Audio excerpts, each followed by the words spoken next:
नमस्कार, बहुत बहुत स्वागत है आपका सीएनबीसी आवाज पर। मैं हूं आपके साथ मनोज श्रीवास्तव। एक बार फिर से हम लेकर हाजिर हैं आपके लिए खास शो, जिसमें मिलेंगे आपके निवेश से जुड़े सवालों के सही और सटीक जवाब। आपके निवेश और ट्रेडिंग से जुड़े सभी सवाल आप हमें भेज सकते हैं 7045220000 पर व्हाट्सएप के जरिए।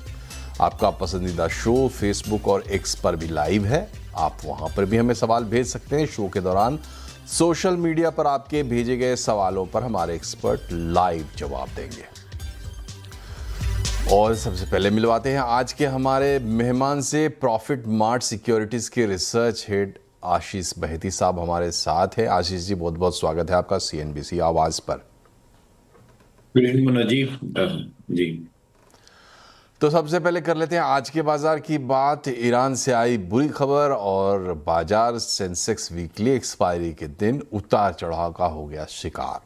कारोबार के अंत में सेंसेक्स निफ्टी गिरावट के साथ बंद हुए। आज कमोडिटी से जुड़े शेयरों में खास एक्शन देखने को मिला। और बाजार में कैसा रहा आज कारोबार, बता रहे हैं आशीष चतुर्वेदी। देखिए, सेंसेक्स की वीकली एक्सपायरी के दिन मार्केट में आपको उतार चढ़ाव देखने को मिला, लेकिन इस मार्केट में कुछ सिलेक्टेड स्पेसेस ऐसी थी जहां पर ज़बरदस्त एक्शन रहा। पूरी कमोडिटी स्पेस को अगर आप देखें, चाहे कच्चे तेल से रिलेटेड स्टॉक्स हों या मेटल से, इन सब में ज़बरदस्त तेज़ी आपको देखने को मिली। इसके अलावा क्योंकि पीएसयू बैंक सिलेक्टेड कुछ के नतीजे बहुत बढ़िया आ रहे हैं, तो बड़ा इम्पैक्ट यहाँ पर भी आपको देखने को मिला। लेकिन शुरुआत करते हैं बैंकिंग स्टॉक्स के साथ। यहाँ पर ही सबसे ज़्यादा चमक देखने को मिली है, और खासतौर पर देखें तो रिलेटिव स्ट्रेंथ पीएसयू बैंक्स में कंपेरेटिवली बेटर है। आप देखिए, यूनियन बैंक है, Indian bank, PNB, Canara bank, यहाँ पर खरीदारी देखने को मिली। इंडसइंड बैंक, इसने भी आप देखें तो काफ़ी अच्छा ब्रेकआउट यहाँ पर दिन के दौरान दिखाया। इसके अलावा मेटल स्पेस में देखें तो ज़बरदस्त तेज़ी, और ये तेज़ी रुकने का नाम ही नहीं ले रही। आप देखिए कि कॉपर, चांदी दोनों रिकॉर्ड हाइस पर चल रहे हैं। इसका सीधा असर आता है वेदांता और हिंदुस्तान जिंक, बड़ी तेज़ी यहाँ पर देखने को मिली। हिंदुस्तान कॉपर है, नाल्को यहाँ पर भी बढ़त के साथ कारोबार रहा। लेकिन खास बात है कि जो फेरस स्पेस के स्टॉक्स हैं, यानी जो स्टील कंपनीज़ हैं, यहाँ पर भी आपको अच्छी तेज़ी नजर आई। क्रूड का इम्पैक्ट रहा ओएनजीसी और ऑयल इंडिया में, जहाँ पर बड़े गेंस के साथ कारोबार देखने को मिला। और साथ में आईटी स्टॉक्स ऐसे रहे जिन्होंने मार्केट को थोड़ा सा निराश किया है। अब चाहे आप कोफोर्ज को देखें, विप्रो, टीसीएस, टेक महिंद्रा, सब में हल्की सी गिरावट नजर आई। और चलिए देखते हैं कि बड़े खरीदारों की क्या है विचार। 4,781 करोड़ की बिकवाली की है एफआईआईज ने, और 5,217 करोड़ की खरीदारी की है डीआईआईज ने। और अब चलते हैं आशीष जी के पास। आशीष जी, अगले सेशन के लिए क्या नजरिया है आपका? जी, मुझे एक पेनफुल सेशन रहा आज भी, और एक छुट्टी से पहले प्रॉफिट टेकिंग या प्रेशर, सेलिंग प्रेशर देखने मिला आज भी। हमें लग रहा है कि जब तक निफ्टी 25,750 के ऊपर क्लोज नहीं देता, तब तक यहाँ पे बाय सेल ऑन रैली ही रहेगी। ओवरऑल प्रेशर अभी भी बना हुआ है, ऊपर में 25,800 की रेजिस्टेंस एरिया बना हुआ है। वहीं अगर मैं बैंक निफ्टी की बात करूँ तो देखिए, ये फ्लैट क्लोज रहा, और हमें लग रहा है कि बैंक निफ्टी में एक लॉन्ग ढूंढा जा सकता है। कुछ प्राइवेट बैंक्स और सारे पीएसयू बैंक्स में बहुत अच्छी रैली बन रही है, तो यहाँ पे खरीदारी करे रादर देन निफ्टी। जो स्टॉप लॉस इसमें मेंटेन करना है वो 59,400 का एसएल मेंटेन करे। ऊपर में हमें लगता है इसमें 59,900 तक के लेवल्स देखने मिल सकते हैं। और रिकमेंडेशंस आपकी तरफ से? जी, मिडिल से ही हिंडाल्को में खरीदारी की सलाह रहेगी। यहाँ पे स्ट्रॉन्ग मोमेंटम बना हुआ है, और यहाँ पे पोजीशन बनाई जा सकती है। 940 का स्टॉप लॉस लगाना है। 980 तक के टारगेट के लिए हिंडाल्को में खरीदारी की सलाह है। चलिए, तो 980 के टारगेट्स के लिए खरीदारी और हिंडाल्को में, ये है आशीष जी का रिकमेंडेशन। और अब अपने निवेशकों के सवाल लेते हैं। लक्ष्य गुप्ता साहब दिल्ली से हमारे साथ। पूछिए लक्ष्य जी अपना सवाल। हाँ जी, मेरा सवाल है, एक तो मेरा साउथ इंडियन बैंक है, 240 शेयर्स है 37 के रेट में, और एक कैनरा बैंक है 131 शेयर्स है 114 के रेट में। 6 महीने तक होल्ड कर सकता हूँ, बताइए। आशीष जी, दोनों बैंक्स हैं, साउथ इंडियन बैंक और कैनरा बैंक। जी जी, देखिए, दोनों में होल्ड करने की सलाह रहेगी। साउथ इंडियन बैंक ने तो अभी तक वैसी रैली में पार्टिसिपेट नहीं किया है, जिस हिसाब से छोटे और पीएसयू बैंक्स में मोमेंटम बना है। छोटे प्राइवेट बैंक्स में भी अच्छा मोमेंटम है, लेकिन साउथ इंडियन बैंक ने आज के सेशन में एक अच्छा क्लीन ब्रेकआउट दिया, और हमें लग रहा है कि ये जो रैली है ये अपवर्ड रिज्यूम रहेगी। 49 तक के टारगेट्स के लिए पोजीशन को होल्ड करे। जो स्टॉप लॉस इन्हें मेंटेन करना चाहिए वो 40 का एसएल मेंटेन करे। वहीं मैं कैट बैंक की बात करूँ तो देखिए ये सबसे पहले चलना चालू हुआ था और अभी भी इन लेवल्स पे भी इसमें काफी अच्छी स्ट्रेंथ बनी हुई है। यहाँ पे होल्ड करे पोजीशन को 170 के तक के टारगेट्स के लिए। नीचे में जो इन्हें स्टॉप लॉस ट्रेल करके लेकर आना है 147 के करीब एक एसएल ट्रेल रखें। जी, तो बने रहिए, दोनों बैंक्स अच्छे हैं और आगे अच्छी तस्वीर दिखाई दे रही है। होल्ड करने की सलाह है। रामचंद्र पवाड़े साहब हैं हमारे साथ थाने से। पूछिए पवाड़े साहब, क्या सवाल है आपका? सर मेरे पास 37 शेयर है। 2290 के प्राइस से 1 ईयर तक होल्ड कर सकता है सर मैं। जी, कोलगेट के शेयर्स हैं आपके? कोलगेट के। आशीष जी, कोलगेट के शेयर्स हैं, 2290 पे खरीदारी है। जी जी, देखिए प्रेशर है और एफएमसीजी में थोड़ा सा प्रेशर रहा है, बट हमें लग रहा है कि नेक्स्ट एक से दो क्वार्टर में एफएमसीजी में एक अच्छा यहाँ पे एक अच्छी प्राइस में उछाल देखने मिल सकती है। तो होल्ड करने की सलाह है। ऊपर में जो टारगेट रहेंगे उन्हें नियर टर्म में 2280 तक के देखने मिल सकते हैं। यहाँ पे पोजीशन में बने रहे। जो स्टॉप लॉस इन्हें मेंटेन करना चाहिए वो 2030 का एसएल मेंटेन करें। 2030 का एसएल मेंटेन करना है और इंतज़ार करना है 2200 से ऊपर जाने का।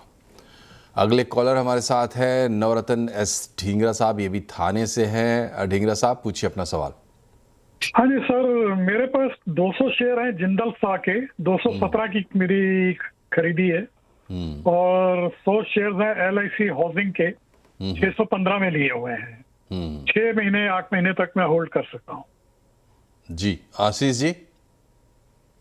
जी देखिए, जिंदल 100 की अगर मैं बात करूं तो जहां बाकी मेटल स्टॉक्स में बहुत शानदार मोमेंटम बना हुआ है, इसमें वैसा कुछ मोमेंटम नहीं बना, प्रेशर में है। बट हमें लग रहा है कि यहाँ पे होल्ड करे, क्योंकि अभी तो नॉन जो मेजर रैली हुई है नॉन फेरस में हुई है। फेरस स्टॉक्स में जब मोमेंटम आएगा तो शायद इसमें भी मोमेंटम अपसाइड में देखने मिल सकता है। स्टॉप लॉस जरूरी 155 के करीब तक ऐसे रखे। शॉर्ट टर्म में जो इसमें टारगेट देखने मिल सकते हैं 180 तक के लिए देखने मिल सकते हैं। नहीं, LIC हाउसिंग फाइनेंस की अगर मैं बात करूं तो देखिए, सबसे पहले तो डिस्क्लेमर, ये हमारा पोर्टफोलियो स्टॉक है और यहाँ पर आज के सेशन में एक अच्छा पुल बैक देखने मिला है। हमें लग रहा है स्टॉक वेल प्लेस्ड है 560 तक का मूव करने के लिए। जो स्टॉप लॉस मेंटेन करना है तो 525 का सेल मेंटेन करें। तो 525 के स्टॉप लॉस के साथ कंटिन्यू कर सकते हैं। अगले कॉलर है हमारे साथ महेश गुरबानी साहब, अहमदाबाद से। महेश जी, पूछिए क्या सवाल है आपके? नमस्कार सर, महेश गुरबानी बोल रहा हूँ मैं। मेरे पास 100 शेयर टोरेंट पावर के हैं, 1320 रुपए की बाइंग प्राइस है और मेरे को करीब 6 महीने तक का होल्ड रखने का है। ठीक है, तो 1320 के बाइंग प्राइस के साथ होल्ड करने का इरादा रखते हैं। अब आपकी सलाह चाहिए आशीष जी। जी देखिए, थोड़ा सा मार्केट में जो प्रेशर बना उसके कारण इसमें गिरावट देखने मिली पिछले हफ्ते। अदरवाइज स्टॉक ने क्लीन ब्रेकआउट दिया था और इस हफ्ते भी एक अच्छा पुल बैक वापस देने में सफल रहा है। मेरा स्टॉक वेल प्लेस्ड है 1440 तक के लेवल्स दिखाने के लिए। तो अनदर 100 रुपीज तक के मूव हम यहाँ पे एंटिसिपेट कर रहे हैं। तो यहाँ पे पोजीशन में बने रहे। जो स्टॉप लॉस मेंटेन करना चाहिए 1300 का एसएल मेंटेन करे। चलिए, तो 1300 का स्टॉप लॉस मेंटेन करते हुए 1440 1450 का इंतज़ार आप कर सकते हैं। ये सलाह है आपके लिए। और अगले कॉलर हमारे सामने हैं अनवर अली रहमानी साहब। रहमानी साहब, पूछिए क्या सवाल है आपके? गोरखपुर से बोल रहे हैं रहमानी साहब। हाँ, नमस्कार सर। नमस्कार सर। नमस्कार, बोलिए। काफी दिनों से सर मैं CNBC आवाज में कोशिश कर रहा था, पहली बार मेरा नंबर लगा है सर। वाह, चलिए ठीक है, फिर पूछिए अपना सवाल। अच्छा सर, हमारा PNB जो है वो 1100 शेयर है 123 के रेट से, और IRFC 400 शेयर है 147 के रेट से, और वोडाफोन आइडिया हमारे पास 2000 शेयर है 15 रुपए के रेट से। ठीक है, क्या करना चाहिए सर मुझे?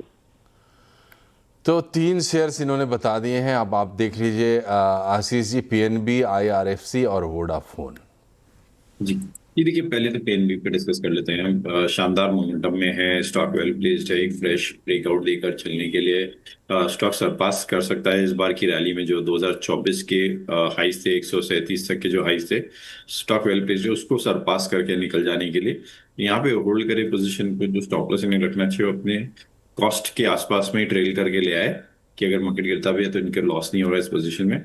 IRFC की अगर मैं बात करूँ तो देखिए रेलवे स्टॉक्स में थोड़ा सा प्रेशर है। प्री बजट एक रैली हम एंटिसिपेट कर रहे थे, बट वैसी कोई अभी रैली चालू हुई नहीं है, तो यहाँ पे थोड़ा सा कॉशियस रहे। नीचे में 115 का स्टॉप लॉस रखे, ऊपर में शायद इसमें 135 तक के लेवल इन्हें बजट के मोमेंटम में देखने मिल सकते हैं। अगर मैं आइडिया की बात करूँ तो देखिए यहाँ प्रेशर है, और आइडिया में एक रिवर्सल हम एंटिसिपेट कर रहे थे और काफी न्यूज फ्लो भी पॉजिटिव आई। फिर भी अगर आप देखेंगे पिछले 2 हफ्तों में यहाँ पे गिरावट हुई है, पिछले हफ्ते भी 4% गिरा और इससे भी 1.25% गिर चुका है अभी तक। यहाँ पे थोड़ा सा कॉशियस रहे। नीचे में एक स्टॉप लॉस जरूर 10 का मेंटेन करें, ऊपर के इसके टारगेट्स देना मुश्किल है। जी, तो VI में ऊपर के टारगेट्स देना मुश्किल है, लेकिन 10 का स्टॉप लॉस लेके आप बने रह सकते हैं। और अगले कॉलर हमारे साथ हैं हरीश कुमार दिल्ली से। हरीश जी, पूछिए क्या सवाल है आपका। हेलो जी हरीश जी, पूछिए अपना सवाल। सर, मेरे पास ICICI के 65 शेयर्स हैं at the rate of 202। Okay.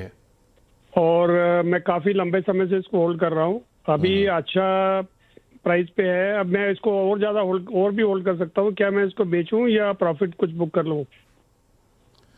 देखिए, ऐसे सवाल आते हैं निवेशकों के मन में लॉन्ग टर्म से। 2016-17 से ये स्टॉक लेके बैठे हैं। आशीष जी, फिलहाल क्या राय रहेगी आपकी? जी, ये देखिए होल्ड करने की सलाह है। बहुत अच्छे स्ट्रेंथ में रहा है ये प्राइवेट बैंकों में, कि अगर मैं बाकी बैंकों से कंपेयर करूं, और एक आउट परफॉर्मर रहा है प्राइवेट बैंकिंग स्पेस में। इस गिरते हुए मार्केट में भी स्टॉक अपने टेंडेमा के ऊपर ट्रेड कर रहा है, और हमें लग रहा है कि रिलेटिव स्ट्रेंथ काफी अच्छी बनी हुई है इसमें। स्टॉक वेल प्लेस्ड है 1480 तक के लेवल दिखाने के लिए। इन्हें यहाँ पे होल्ड करें। स्टॉप लॉस जो इसे ट्रेल करके ऊपर ले आए 1390 के करीब का एक स्टॉप लॉस रखें। चलिए, तो 1390 का स्टॉप लॉस लगाएं तो ICICI बैंक अभी और आगे आप कंटिन्यू कर सकते हैं, और हम भी आगे कंटिन्यू करेंगे, लेकिन एक छोटे से ब्रेक के बाद, क्योंकि हो गया वक्त ब्रेक का। बने रहिए हमारे साथ। बाद एक बार फिर से आपका स्वागत है CNBC आवाज़ पर। हम ले रहे हैं अपने कॉलर्स की क्वेरी शेयर से जुड़ी हुई, और जवाब देने के लिए हमारे साथ है आशीष भैती साहब। अगले कॉलर हैं संजय जी दिल्ली से। संजय जी, पूछिए आपका सवाल। सर, मैंने 925 रुपए के भाव से अपने LIC शेयर बेच दिए थे, लेकिन बाद में 901 रुपए फिर खरीद लिए, ये 2 महीने पहले। लेकिन तब से लेकर के LIC लगातार नीचे जा रहा है। अभी आज तो 28 करीब चल रहा है ऐसा। तो मुझे क्या इसको एवरेज करना चाहिए या स्टॉप लॉस लगा करके बाहर निकलना चाहिए, या वेट करना चाहिए? मैं लॉन्ग टर्म भी वेट कर सकता हूँ। ठीक है आशीष जी, देखिए LIC के नाम पे लोगों को भरोसा भी है, विश्वास भी है। कॉलर की बातचीत से आप समझे होंगे। अब ये बताइए कि ये करें क्या इस वक्त? जी देखिए, अच्छा शेयर है, जरूर गिरावट जरूर देखने मिल रही है, but insurance as a space काफी अट्रैक्टिव लग रहा है हमें। इन लेवल्स पे नहीं, अगर 800 के आसपास, जो कि एक स्ट्रॉन्ग सपोर्ट एरिया है स्टॉक के लिए, उसके आसपास में आता है तो एवरेज कर सकते हैं। जनरली एवरेज की सलाह हम नहीं देते, बट एक अच्छी कंपनी में अगर आप एवरेज कर रहे हैं तो कोई ऐसे प्रॉब्लम नहीं होती है। जो स्टॉप लॉस ने कंबाइंड रखना चाहिए वो 780 का एसएल रखे। ऊपर में मैं लगता है अगर पुल बैक आता है पोस्ट बजट, इसमें 900 तक के लेवल इन्हें देखने मिल सकते हैं। चलिए, तो 780 का स्टॉप लॉस रखते हुए आगे बढ़िए।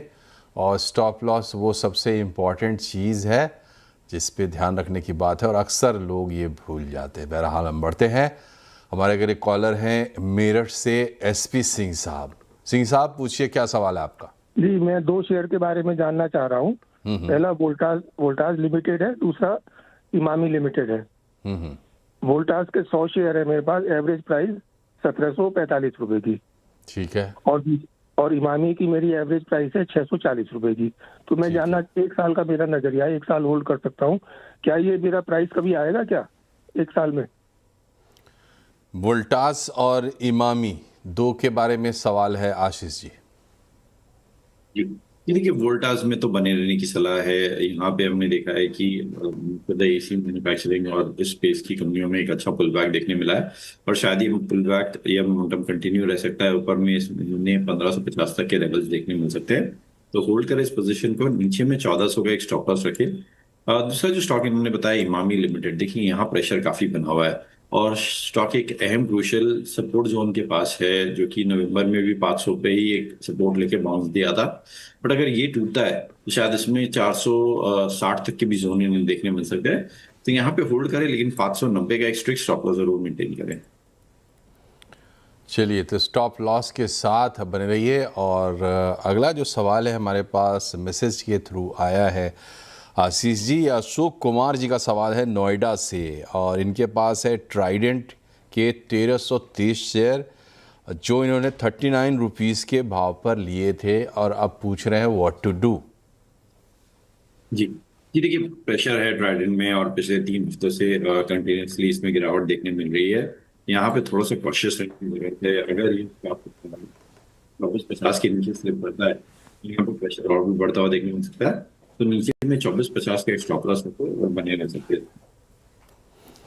जी, तो स्टॉप लॉस का रखिए ख्याल और बने रह सकते हैं। अगला सवाल भी हमारे पास मैसेज के थ्रू आया है, और ये आया है शारदा प्रसाद गुप्ता का अहमदाबाद से। सवाल जुड़ा है बंधन बैंक से, 218 के भाव पर लिया है 610 शेयर। आशीष जी, बंधन बैंक।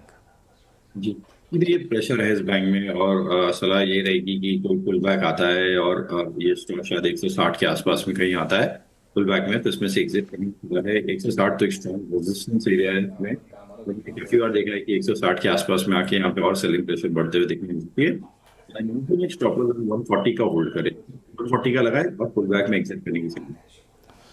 जी, और एक और सवाल है इन्हीं का मतलब शारदा प्रसाद गुप्ता जी का, और वो जुड़ा हुआ है हिंद कॉपर से। ये चाह रहे हैं हिंद कॉपर पे आप बताएं नज़रिया क्या रहेगा।